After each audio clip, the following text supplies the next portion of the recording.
Today we're going to be reading as many books as possible in the next 48 hours. It is the Peace Gala weekend for Realmathon, where I am co-hosting Team Stingers with Katie from I Would Rather Be Reading. Realmathon is created and hosted by Cassidy from Covers with Cassidy. You guys have likely already heard me tell you about this a million times at this point, but if you have not already and you don't know what it's about, I'll leave the announcement video and all of Cassidy's information down in the description box so that you guys can go check it out. It is not too late to join.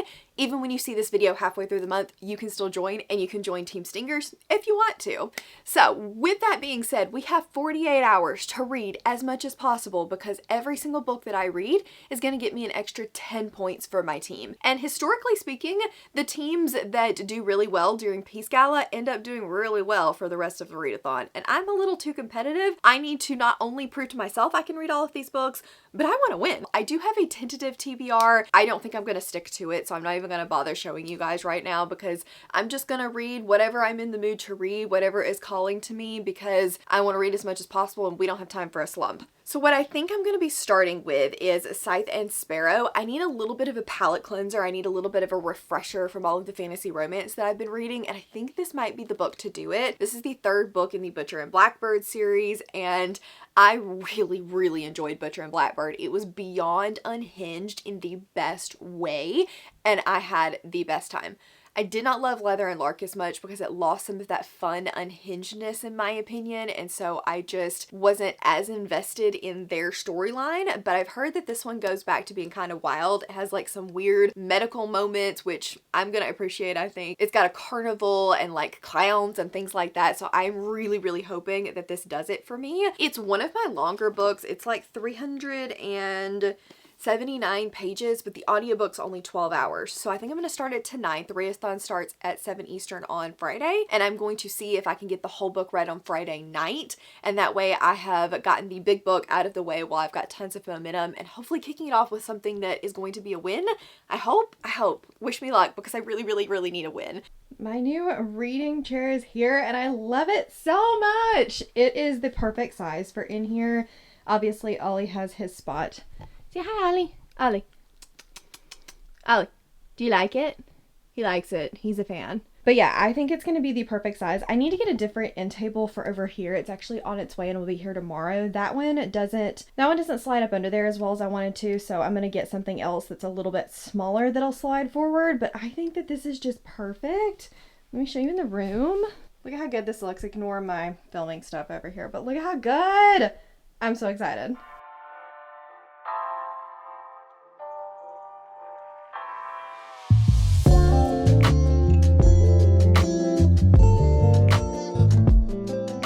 Sprints have already gotten a little bit unhinged. We're talking about third arms, but hey, you know, to each their own. I actually could use a third arm. I think that having a third arm would be very helpful. Where I would put it was the debate, and I don't really know. But I've made it 75 pages into Scythe and Sparrow in the first sprint, and so far I'm enjoying this one. Rose is definitely very quirky, and so she is fun to read about. Thorn, I believe is how you say his name, is the younger brother of the first two guys that we follow in the first two Ruinous Love books, and he's a very like standoffish, but I think he's going to be a bit of a cinnamon roll, so I'm curious to see how that's going to work.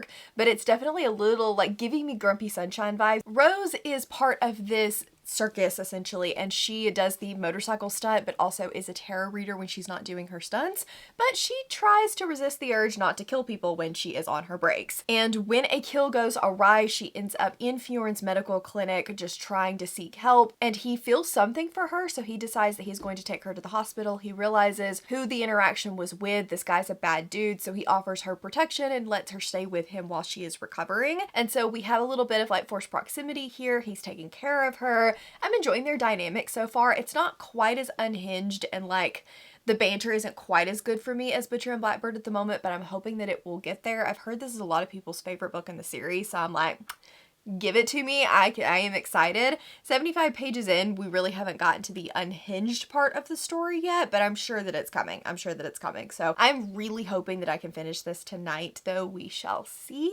We literally got to the unhinged like 5 minutes after I told you guys that she murders someone. Hey, have made it to about halfway in Scythe and Sparrow, and so far I'm really enjoying this. It's not quite as good in my opinion as Butcher and Blackbird because it's not as unhinged, but it's still really fun. Fionn is like touch her and die vibes even though they're not even together, and some of the moments in here, while they seem so stupid and quirky, also just for some reason work. I don't know what it is about her writing and her story, but like chasing a raccoon named Barbara around a medical clinic should not be as entertaining as it was. I'm having a really good time with this so far. It feels like a 4-star, so I'm hoping it continues on that energy.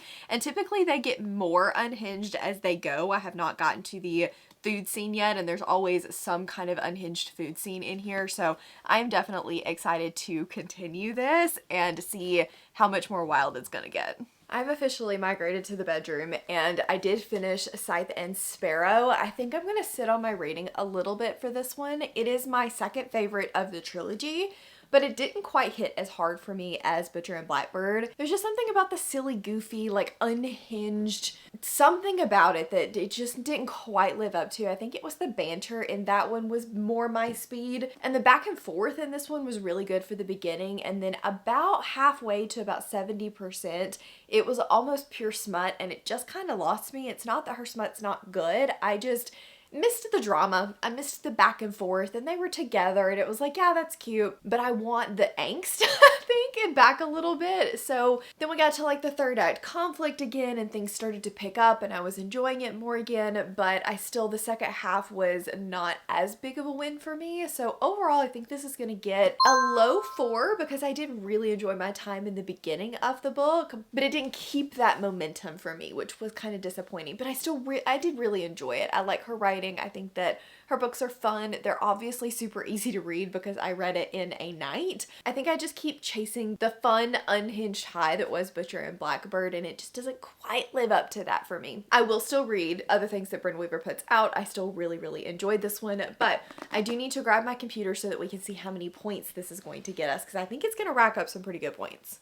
Okay, I think this is 367 pages, something like that. No. Oh, this is just, I mean, like barely going to be under the page count. 379, so we're only going to get 20 bonus points. But we will get 10 extra points because it's the Gala of Peace, so that's a total of 30 points so far. Okay, I think I'm going to do increasing because during the Peace Gala, it feels like the best thing to do is defend and get as many points as possible. So I don't know that anybody else has read Scythe and Sparrow yet. I'm gonna look on Goodreads really quickly, but I feel like I'm the first host to read it. Yeah, I don't see that anybody else has read it yet, so not gonna get that. Okay, so this one has an average of a 4.17 on Goodreads, which is really high, and the last one was a 4.09, so it will count for that. There are 2 people on the cover. Can we count that? I feel like we can count that. And how many letters does it have? 1, 2, 3, 4, 5, 6, 7, 8, 9, 10, 11, 12, 13, 14 letters in the title. We got so many points off of that, you guys. It is a partially urban setting. I really liked Fionn and I could consider him a new book boyfriend. I have read from this author before. Oh my gosh, this is gonna get us like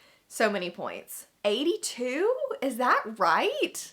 I think this is getting us 82 points. That's incredible. Submit. Solid first read for Peace Gala. I don't know if I'm gonna read anything else tonight. I think I'm just gonna call it an evening, honestly. I'm getting tired and I want to be like fresh and ready to go tomorrow, so I think I'm gonna wait and leave my decision for tomorrow's read tomorrow.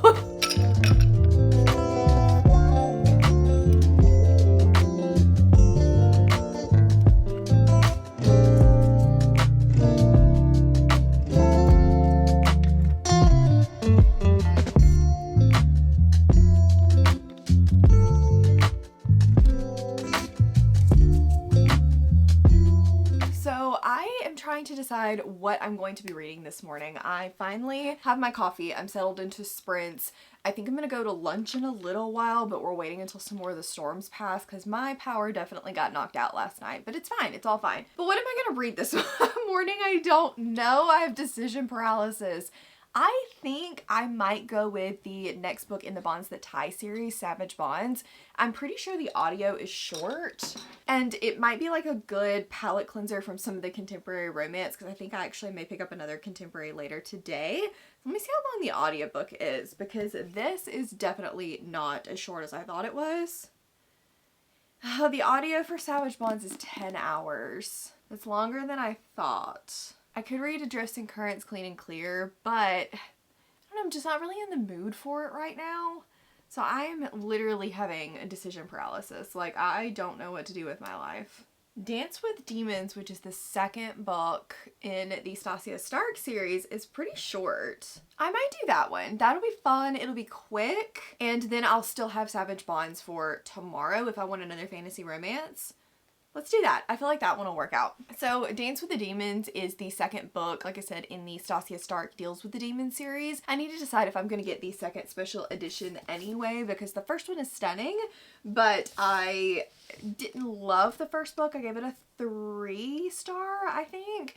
And so I'm curious to see if this one like amps it up a little bit. This is very similar to Crescent City, or actually more so Angel's Blood by Nalini Singh, where we've got a demon hunter and she's trying to figure out who killed her mother, and in order to do this she is working with the like League of Mages and sent on all of these different jobs. When a job goes awry and she ends up in servitude to the lead demon, and she has 2 weeks to figure out who is killing all of these other demons, otherwise she is bonded to him for life. So that's the plot of the first book, and it was fun, but it wasn't anything groundbreaking for me, so I'm curious to see if the second book gives me a little bit more depth, especially into the romance that I was missing in the first book. And like I said, it's really short, and I think I'll be able to like fly through it and get a good palate cleanser before moving on to some more contemporary romance. I made it to chapter 8 in Dance with the Demon, and I think that's going to be around like 25-30% of the way in. And right now I'm actually liking this one, I think, a little bit better than the last one. We're not getting as much romance, but what we are has pretty decent banter in it. And that was my main issue with the first book, is I felt like the characters just weren't really together that much. And while the plot was fine, I wanted more romance, and I think I'm going to feel similarly in this one,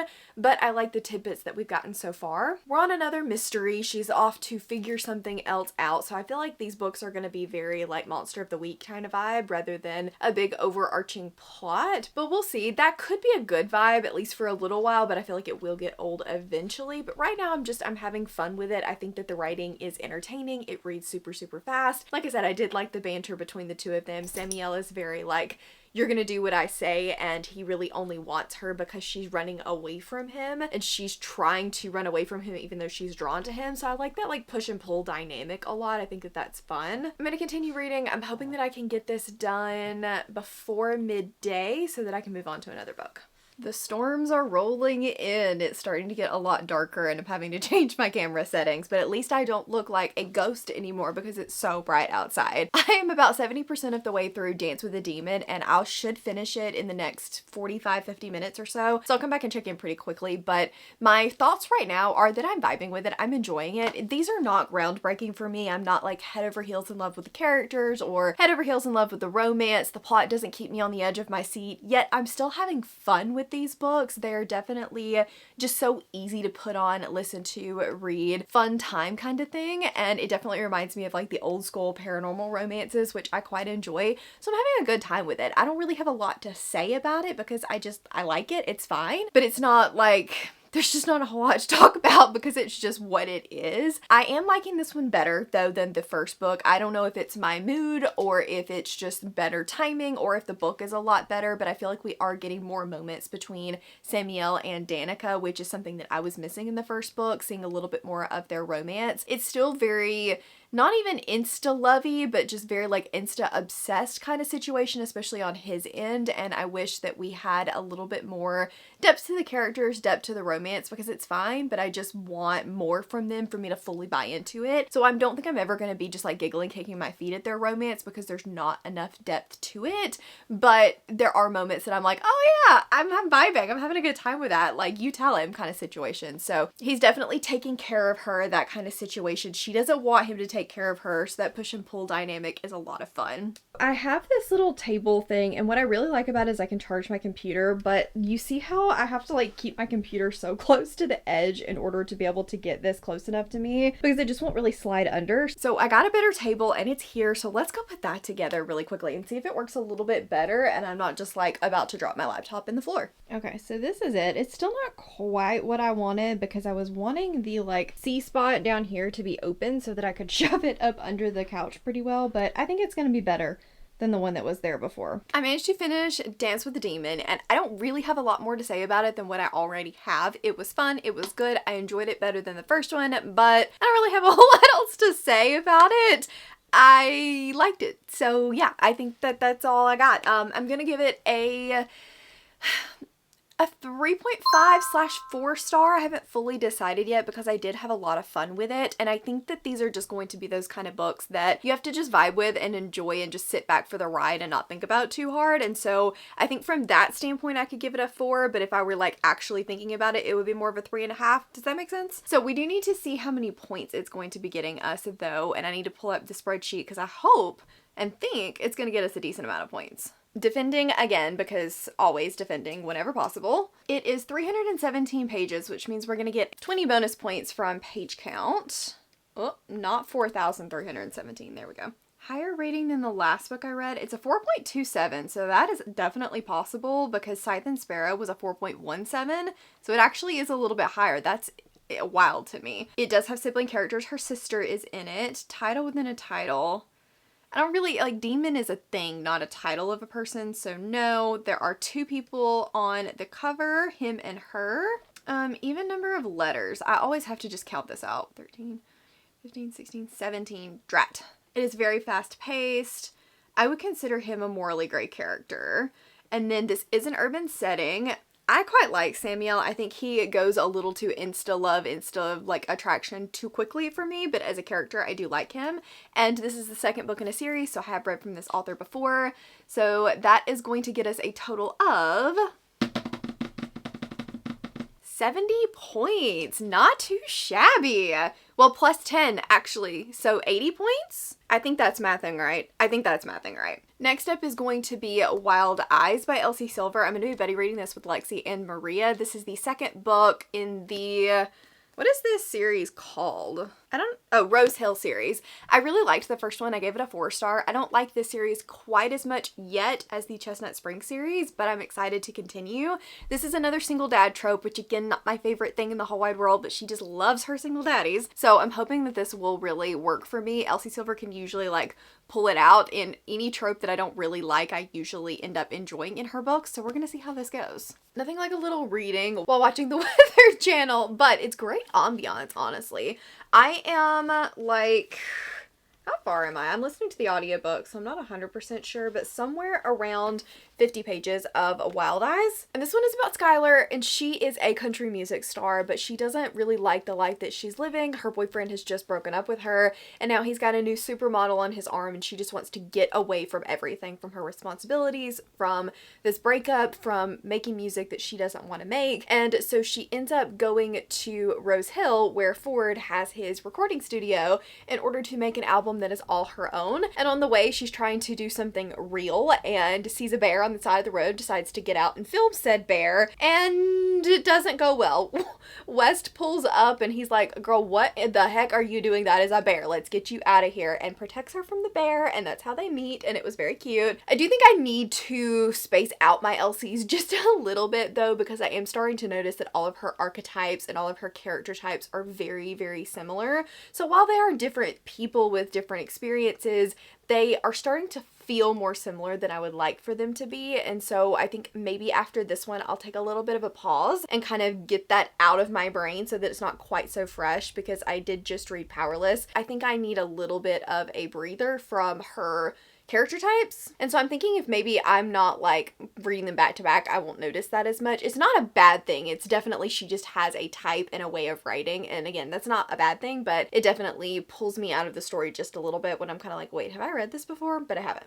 So anyway, I'm enjoying this. I'm having a really good time with it. I think it's going to be a solid read. I'm gonna hopefully be giggling. I am just ready to have the best time.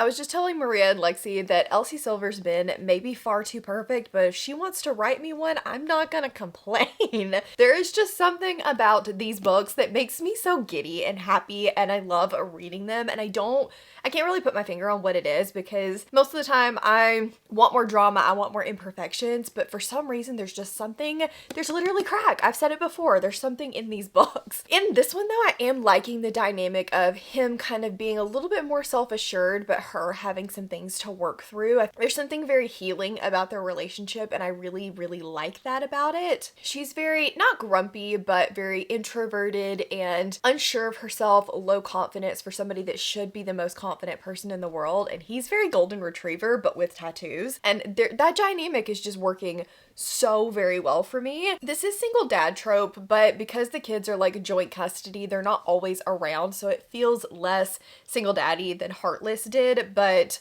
more so in a traditional sense than Wild Love. And since that trope is not my favorite thing in the whole world, I'm not mad about how little the kids are in this, because they're definitely a part of West's identity, but they're not his whole identity, and I like that a lot. I like that he has his own stuff and he wants his own freedoms and to do his own thing, even though he adores his children. He appreciates that their mom is also a really good mom, and that he can be a dad and she can be the mom, and they'll just co-parent, and I like that. I'm definitely finishing this tonight, even if I have to stay up to do it. I know, who am I, but I'm having the best time. I'm having a great time, and I'm so excited to continue. Good morning and welcome to the final day of the Gala of Peace and this 48-hour readathon. I am so tired. I didn't get out of bed until 9 this morning, partially because I was asleep and partially because Wilder had made a little nest and it was really cute and I didn't want to disturb him. Last night I did finish Wildside, so I wanted to update you guys on this really quickly before we move into what my final reads for today are going to be. I thoroughly enjoyed this book. West is just like, he is the perfect man, honestly, but I think that he still had some insecurities that made him feel very relatable, and I loved him. Like, I loved him. But I really found Skylar very relatable. She definitely is in her head a lot, and she has a lot of anxieties, and people kind of telling her, hey, I get that you're anxious about this, but you don't have to be, like, it's okay, and her kind of trying to relearn what should make her anxious and what shouldn't in a world that's safe and secure when she's always known people out to get her. And there was something about that was just really relatable as a person that also has anxieties and a little bit of spiral brain. So I really enjoyed her character. I liked their relationship and their romance and how it was a pretty slow burn, like they were friends first, and normally friends to lovers doesn't really work for me, but they still had really good banter, really good teasing, and I just had the best time with this, honestly. It's a 4.5 or 5 star, but like, this was so good. I enjoyed it. I loved it. I loved it. The sprint is actually almost over, so I did already put in my points for this one. It's getting us a whopping 93 points, which is absolutely amazing and wild. Once we've done our chatty bit, I will come back and I'll let you guys know what I'm going to be reading today. I also just realized I think I spent that entire clip calling this Wild Side. It's not, it's Wild Eyes. But yeah, where I was at before the sprint went off was basically that this gave us a ton of points. I really, really enjoyed it. I just love Elsie Silver's writing and characters. I just think they're so much fun. So on the docket today, I want to try to finish 2 more books if I can.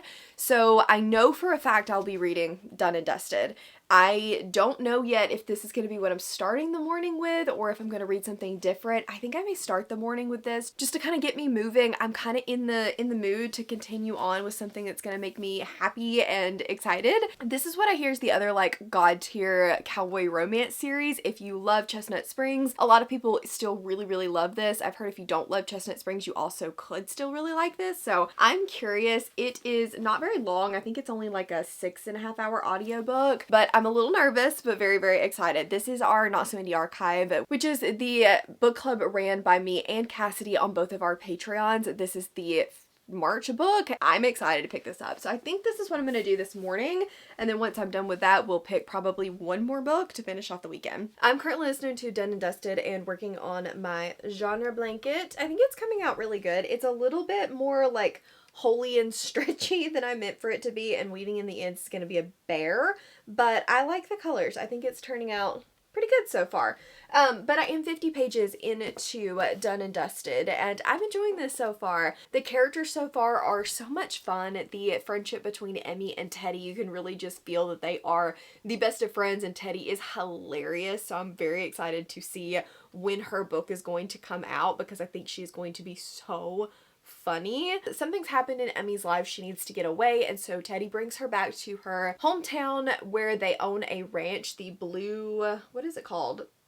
Blue Ranch, Rebel Blue Ranch, and she doesn't really want to be back there, but she's like, it is home and I feel comfortable here. The first stop that they make is to a bar that her brother's best friend Luke now owns, and she's like, I don't want anything to do with you who tortured me when I was a kid, because they did what boys do and like locked her in closets and left her on the roof and stuff like that. And so there's definitely a little bit of like frenemies situation going on, and I am having a really good time with it so far. I like the writing style and I'm excited to continue reading. It's definitely going to be a little bit on the sweeter side, I think, but I've been enjoying that a lot more than I used to, so I'm excited to continue in this. It's going to be such a fast read. Halfway through it, done and dusted, and I'm having a really, really, really good time with this. It's so cute and just so like fun.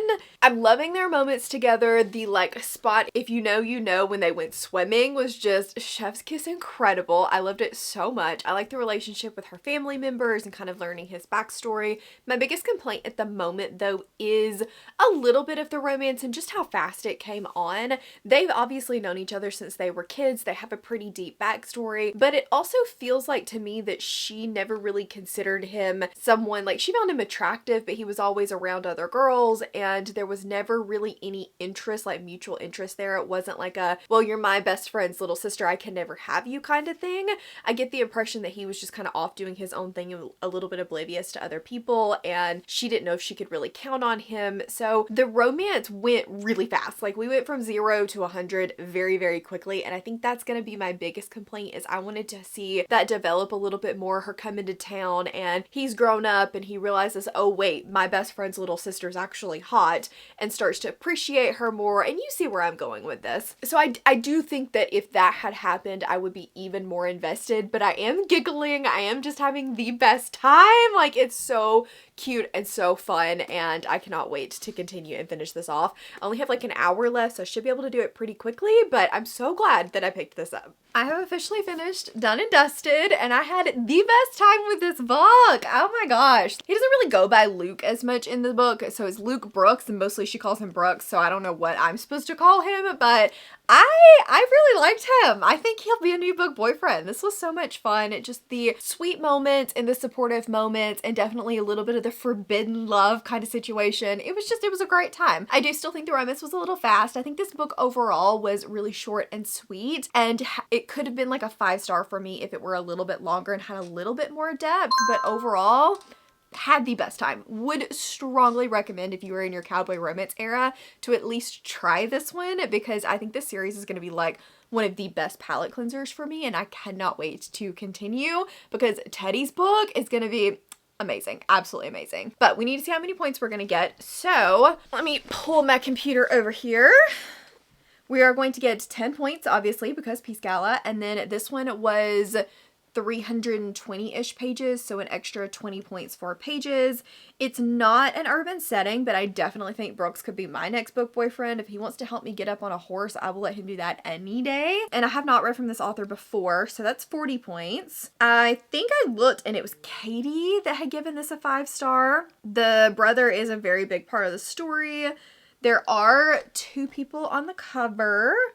It's very fast paced, and cowboy romance is now one of my new favorite tropes. So that is going to give us a total of 60 points. So not the best we've done all weekend, but not the worst by a long shot. So 60 points for this book. So I told you guys that I was going to be picking another book after I finished that one, and it is currently almost 3 o'clock. So we have about 3 hours left of the readathon, which is not a lot of time, honestly, because a lot of the books that I want to read are not like long books. They're not 400 and 500 pages, but they're not 80-page novellas either, and I'm not really in the mood to just pick something up for the sake of reading something at the moment. Like, I could read Adrift and Currents Clean and Clear very easily before this ends, but I'm just not feeling it which means I'm gonna have to add a book to my TBR next month. We're not gonna talk about that. But I don't know. I'm just not really feeling reading another book. So if I decide to, I will come back. I will let you guys know. But I think we're probably going to close out the vlog here